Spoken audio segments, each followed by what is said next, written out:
ನೋಡಿ, ನಮ್ಮ preliminary investigation ಪ್ರಕಾರ ಮತ್ತು ಮಾಹಿತಿ ಪ್ರಕಾರ ಯು ಪಿ ಮೂಲದ ವ್ಯಕ್ತಿ, ಉತ್ತರ ಪ್ರದೇಶ್ ಮೂಲದ ವ್ಯಕ್ತಿ ಇದೆ.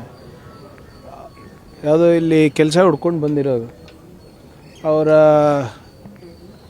ಏನು ಮೊಬೈಲ್ನಲ್ಲಿ ಕೆಲವು ವಿಚಾರಗಳನ್ನು ಪತ್ತೆ ಹಚ್ಚಿದ್ದಾರೆ. So is been arrested. ಏನು ಸ್ವಲ್ಪ ಬೇರೆ ಪಾಕಿಸ್ತಾನಿಗಳ ಜೊತೆ ಟಚ್ನಲ್ಲಿದ್ದಾರೆ ಅಂತ ಚಾಟ್ ಮೂಲಕ ಗೊತ್ತಾಗಿದೆ ಅದು.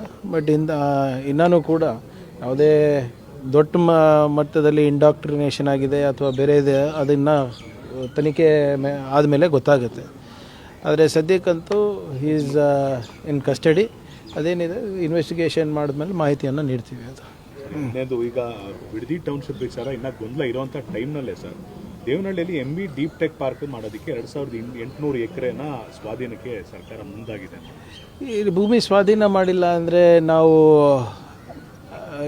ಹೇಗೆ ನಾವು ಏರೋಸ್ಪೇಸ್ ಪಾರ್ಕು, ಟೆಕ್ ಪಾರ್ಕು ಅಥವಾ ಹೊಸ ಟೌನ್ಶಿಪ್ಗಳು ಮಾಡ್ಬೋದು ಹೇಳಿ? ಇಡೀ ಇಂಡಿಯಾನಲ್ಲಿ ರ್ಯಾಪಿಡ್ ಅರ್ಬನೈಸೇಷನ್ ಆಗ್ತಾಯಿದೆ. ಊರು ಬಿಟ್ಟು ಜನ ನಗರಗಳ ಕಡೆ, ಪಟ್ಟಣ ಕಡೆ ಬರ್ತಾ ಇದ್ದಾರೆ. ನೀವೇ ಎಷ್ಟೊಂದು ಬಾರಿ ವರದಿಯನ್ನು ತಾವು ಮಾಡಿದ್ದೀರಾ, ಬೆಂಗಳೂರು ಯಾವ ವೇಗದಲ್ಲಿ ಬೆಳೀತಾ ಇದೆ ಅಂತ. ಬಹುಶಃ we are one of the fastest growing cities in the world. ಏಷ್ಯಾನಲ್ಲಿ ಅಂತೂ ನಂಬರ್ 1 ಇದೆ. ನಾವು ರಿಪೋರ್ಟ್ಸ್ ಪ್ರಕಾರ ನಾವು ನ್ಯಾಷನಲ್ ಆ್ಯಾವ್ರೇಜ್ಗಿಂತ ಹೆಚ್ಚು ಬೆಳೀತಾ ಇದ್ದೀವಿ. 8.5% ನಮ್ಮ ಗ್ರೋತ್ ಇದೆ. And we are scheduled to maintain this growth rate till 2030.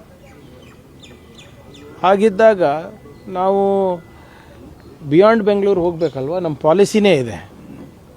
ಆದರೆ ಯಾರ್ದು ರೈತರ ಜಮೀನು ಇರ್ಬೋದು, ಬೇರೆಯವ್ರ ಜಮೀನು ಇರ್ಬೋದು, ನಾವು ಒತ್ತುವರಿ ಮಾಡೋದಕ್ಕಿಂತ ಮುಂಚೆ ಅವರ ಕಾನೂನು ಪ್ರಕಾರ ಪರ್ಮಿಷನ್ ತೊಗೋಬೇಕು. Whatever it has to happen will happen as per law ಅಲ್ವಾ? ನಾವು ಹೋಗಿ ದಬ್ಬಾಳಿಕೆ ಅಂತೂ ಮಾಡ್ತಾಯಿಲ್ಲ. ಅವ್ರಿಗೆ ಕೊಡೋಕ್ಕೆ ಇಷ್ಟ ಇಲ್ಲ ಅಂದರೆ ಟೌನ್ಶಿಪ್ ಬೇರೆ ಕಡೆ ಮಾಡಲೇಬೇಕಾಗುತ್ತೆ. There is no other option. ಈಗ ನಮ್ಮೂರಿನಲ್ಲಿ ನಮಗೆ ಇಂಡಸ್ಟ್ರಿ ಬೇಡ, ನಮಗೆ ಟೌನ್ಶಿಪ್ ಬೇಡ ಅಂದರೆ ಬೇರೆ ಊರಿಗೆ ಹೋಗಲೇಬೇಕಾಗ್ತದೆ. There is no other choice. ಇಲ್ಲ, ಈಗ ಫಸ್ಟ್ ಆಫ್ ಆಲ್ ಈಗ ನಾವು ಎಲ್ಲಿ ನೋಟಿಫೈ ಮಾಡ್ತೀವಿ ಅಥವಾ ಎಲ್ಲಿ ನಾವು ಕೇಳ್ತೀವಿ, ಎಲ್ಲರೂ ಗೊಂದಲಗಳು ಸೃಷ್ಟಿ ಮಾಡ್ಕೊಂಡಿದ್ದರೆ ಅಭಿವೃದ್ಧಿ ಹೇಗಾಗುತ್ತೆ ಹೇಳಿ? ನಾವೇನು ರೈತರ ಜಮೀನು ಕಸ್ಕೋತಾ ಇಲ್ಲ ಅಲ್ಲ ಎಲ್ಲೂ. ಆ್ಯಸ್ ಪರ್ ಲಾನೇ ಮಾಡ್ತಾ ಇರೋದು. ನೋಟಿಫಿಕೇಷನ್ ಮಾಡ್ತಾ ಇದ್ದೀವಿ, ಅವ್ರ ಒಪ್ಪಂದ ತೊಗೋತಾ ಇದ್ದೀವಿ, ಅವ್ರ ಒಪ್ಪಿಗೆ ತೊಗೋತಾ ಇದ್ದೀವಿ. ಅದಾದಮೇಲೆ ಅಲ್ವಾ ನಾವು ಏನಾದರೂ ಮಾಡ್ಬೋದು? ನಾವು ಕಾನೂನು ವಿರುದ್ಧ ಮಾಡಲಿಕ್ಕಾಗುತ್ತಾ? ಅಥವಾ ನಿಮ್ಮ ಇಚ್ಛಾಶಕ್ತಿ ಇರಲಾರ್ದೆ ನಾವು ಜಮೀನನ್ನು ತೊಗೊಳಕ್ಕಾಗ್ತದಾ?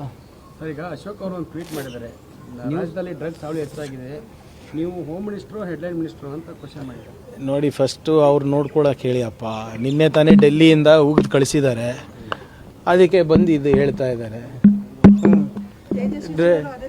ಎಲ್ಲ ನೋಡಿ ಇವರೇ, ನಾನು ನಿನ್ನೆನೇ ಹೇಳಿದ್ದೀನಲ್ಲ, ನನ್ನ ಹೆಸರು ಅವರಿಗೆ ಪ್ರಸ್ತಾಪ ಮಾಡಿಲ್ಲ ಅಂದರೆ ಅಲ್ಲೇ ಅವ್ರಿಗೆ ಪ್ರಮೋಷನ್ನೇ ಇಲ್ಲ. ಅಶೋಕ್ ಅವ್ರು ಇರ್ಬೋದು, ಸೂರ್ಯ ಅವ್ರು ಇರ್ಬೋದು. ಇಷ್ಟು ದಿನ ಅಶೋಕ್ ಅವರು PDOಗಳಿಗೆ ಹಿಡ್ದಿದ್ರು, ಈಗ PC ಗಳಿಗೆ ಹಿಡ್ದಿದ್ದಾರೆ. ಇರ್ಬೋದು. ಈಗ see, why are you worried about my PRO? Why are you worried about ಯಾರು ನನ್ನ ಮೀಡಿಯಾ ನೋಡ್ಕೊತಾರೋ, ಯಾರು ನನ್ನ ಸಾಮಾಜಿಕ ಜಾಲತಾಣ ನೋಡ್ಕೊತಾರೋ? ನಿಮ್ಗೇನು ಸಂಬಂಧ? ನಾನು ಕೇಳಿರೋ ಪ್ರಶ್ನೆಗೆ ಉತ್ತರ ಕೊಡಿ. ನಾನು ಕೇಳಿರೋ ಪ್ರಶ್ನೆ ಬಗ್ಗೆ ಹೇಳಿದ್ರಾ? ನನ್ನ ಬಗ್ಗೆ ಹೇಳ್ತಾರೆ, ವೈಯಕ್ತಿಕ ಟೀಕೆ ಮಾಡ್ತಾರೆ. ಇವರೆಲ್ಲ ಇಷ್ಟೆಲ್ಲ ಹೇಳ್ತಾರಲ್ಲ. ನಿಮ್ಮ ಬೆಂಗಳೂರು MP ಎಲ್ಲಿ ಓದಿದ್ದು ಗೊತ್ತಾ ನಿಮಗೆ? ಕಾನ್ವೆಂಟ್ನಲ್ಲಿ, ಶಾಖಗಳಲ್ಲೆಲ್ಲ ಓದಿದ್ದು. ಇವರಿಗೆಲ್ಲ ಕಾನ್ವೆಂಟ್ ಎಜುಕೇಷನ್ ಬೇಕು. ಹೆಚ್ಚಾಗ್ತಿದೆ, ಒಂದು ಜಾಲತಾಣವನ್ನು ಹೆಡ್ಮೇಲೆ ಕಟ್ಟೋದಕ್ಕೆ ಒಂದು ಕ್ರಮವನ್ನು ಕೈಗೊಂಡಿಲ್ಲ. ಮಾಡ್ತೀವಿ ಅಪ್ಪ, ಇವ್ರ ಹತ್ರ ಕಲಿಯೋದೇನಿದೆ? ಇವರು ಹೋಮ್ ಮಿನಿಸ್ಟರ್ ಇದ್ರಲ್ಲ, ಇವರು ಹೋಮ್ ಮಿನಿಸ್ಟರ್ ಇದ್ದಾಗ ರಾಮರಾಜ್ಯ ಆಯ್ತಾ? ಇವ್ರ ಅವಧಿನಲ್ಲಿ ಏನೂ ಆಗೇ ಇಲ್ವಾ? ಡ್ರಗ್ಸ್ ಹಾವಳಿ ಇರಲಿಲ್ಲ, ಕ್ರೈಮ್ ರೇಟ್ ಕಮ್ಮಿ ಇತ್ತು, ಯಾವುದು ಅತ್ಯಾಚಾರನೇ ನಡೆದಿಲ್ಲ. ನಿಮ್ಗೆ ನೆನಪಿದೆಯಾ ಹಿಂದಿನ ಹೋಮ್ ಮಿನಿಸ್ಟರ್ ಏನಂದಿದ್ರು? ಮೈಸೂರಿನಲ್ಲಿ ಒಬ್ಬರು ಮಹಿಳೆ ಮೇಲೆ ಅತ್ಯಾಚಾರ ಆದರೆ ಮಹಿಳೆಯರು ಮನೆ ಆಚೆ ಯಾಕೆ ಬರಬೇಕು, ಅಂಥ ಬಟ್ಟೆ ಯಾಕೆ ಉಟ್ಕೋಬೇಕು? ಕಾಂಗ್ರೆಸ್ನವ್ರು ನನಗೆ ರೇಪ್ ಮಾಡ್ತಾ ಇದ್ದಾರೆ ಅಂತ ಹೇಳಿರೋ ಹೋಮ್ ಮಿನಿಸ್ಟರ್ಗಳು BJPನಲ್ಲಿ. ಇಲ್ಲಿ ನಾವು ಜವಾಬ್ದಾರಿಯುತವಾಗಿದ್ದೀವಿ. We are accountable, we are answerable. ಏನೇ ನಡೆದ್ರೂ ಕೂಡ ಅದು ಏಕೆ ನಡೆದಿದೆ, ಹೇಗೆ ನಡೆದಿದೆ ಅದು ಹೇಳೋ ಸಾಮರ್ಥ್ಯನೂ ಇದೆ, ಮತ್ತು ಅದನ್ನು ತಡೆಯೋ ಸಾಮರ್ಥ್ಯನೂ ಇದೆ. ಇವ್ರ ಹತ್ರ ಕಲಿಯೋದು ಏನೂ ಇಲ್ಲ ನಮಗೆ. ಮೇಲೂ ಕೂಡ ಇಡೀ ದಾಳಿ ಆಗಿದೆ, ರಾಜಕೀಯ ಪ್ರೇರಿತ ಅಂತೀರಿ. ಈಗ ದಯವಿಟ್ಟು ನನ್ನನ್ನು ನಂಬಕ್ಕೆ ಹೋಗಬೇಡಿ, ಸ್ಟ್ಯಾಟಿಸ್ಟಿಕ್ಸ್ ತೆಗೀರಿ. ಎಷ್ಟು ಇಡಿ ರೇಡ್ಗಳಲ್ಲಿ ಕನ್ವಿಕ್ಷನ್ ಆಗಿದೆ ಇಡೀ ಇಂಡಿಯಾನಲ್ಲಿ ಕಳೆದ 12 ವರ್ಷದಲ್ಲಿ? ಸಾವಿರಾರು ರೇಡ್ಗಳಾಗಿದೆ. Conviction rate is less than 2%, less than 1.5%. ಏನು ತೋರಿಸುತ್ತೆ ಇದು? ರಾಜಕೀಯ ಪ್ರೇರಿತ ಅಲ್ಲ ಅಂತೀರಾ ನೀವು? ಏನೋ ನಮ್ಗೆ ಬಿಟ್ಟಿದ್ದಾರೆ, ಇನ್ನೂ ಎಷ್ಟು ದಿನ ಬಿಟ್ಟಿದ್ದಾರೋ ಗೊತ್ತಿಲ್ಲ. ಇವತ್ತು ನಾಳೆ ಅದನ್ನು ಆಗ್ಬೋದು. ಇವೆಲ್ಲನೂ ಕೂಡ ರಾಜಕೀಯ ಪ್ರೇರಿತವಾಗೇ ಇರೋದು.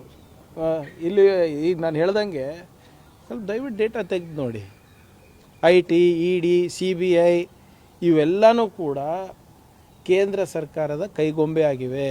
ಯಾವಾಗ ಬೇಕು ಆವಾಗ ಛೂ ಬಿಡ್ತಾರೆ. ಸರ್ ಎಲ್ಲ ನಿಮ್ಮೇಲೂ ಇಡಿ ಆಗ್ಬೋದು ಅಂತ ಹಾಗೆ ಆಗುತ್ತೆ, ಇವತ್ತಿಲ್ಲ ನಾಳೆ ಆಗುತ್ತೆ. ನಾವೇನು ಈಗ ಜೀವ ಬೆದರಿಕೆ ಕೊಟ್ಟಿಲ್ವ ಮೊನ್ನೆ MP ಅವರು? ಸಿಟ್ಟಿಂಗ್ MP ಹೇಳ್ತಾರೆ. ಎಷ್ಟು ಸರಿ ನಮ್ಮ ಸಿಟ್ಟಿಂಗ್ MLAಗಳು ಹೇಳಿಲ್ವ ನಮ್ಮ ಬಗ್ಗೆ?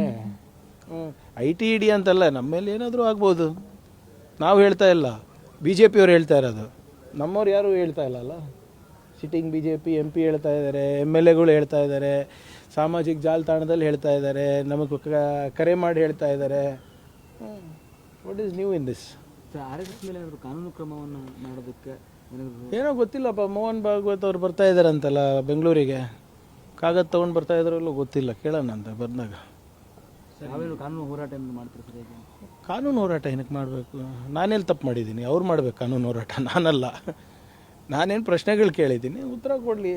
ಕಾನೂನಾತ್ಮಕವಾಗಿದ್ದರೆ ನನಗೆ ಕಾಗದ ಕೊಡ್ತಾ ಇದ್ರಲ್ಲ ಇಷ್ಟೊತ್ತಿಗೆ.